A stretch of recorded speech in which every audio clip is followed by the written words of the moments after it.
Bonjour à tous, tendance en légère hausse ce matin à la Bourse de Paris. Les investisseurs qui regardent de près ce matin l'évolution des tensions politiques aux États-Unis alors que doit se tenir aujourd'hui un vote à la Chambre des représentants sur une éventuelle destitution de Donald Trump. Alors que les démocrates accusent le président sortant d'avoir incité à l'intrusion au Capitole qui a eu lieu la semaine dernière, 3 élus républicains ont déjà fait savoir qu'ils voteraient eux aussi en faveur de cette destitution.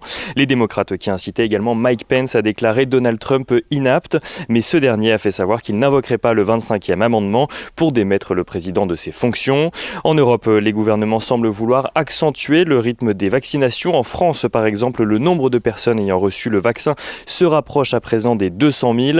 La situation sanitaire critique dans plusieurs pays fait tout de même craindre aux investisseurs un ralentissement d'une reprise économique déjà fragile. Sur le front des matières premières, on notera ce matin que le baril de Brent s'échange aux environs des $57, un des catalyseurs de la hausse ce matin, avec notamment Total en deuxième place du podium sur le CAC 40. La première place est occupée par Carrefour. Le groupe aurait été approché par le géant canadien Couche-Tard lors de discussions préliminaires sur une éventuelle acquisition. Une information confirmée par Carrefour qui évoque une approche amicale. Pour rappel, la capitalisation boursière de Carrefour s'élève à un peu moins de 13 milliards d'euros et celle de Couche-Tard à un peu plus de 30 milliards d'euros.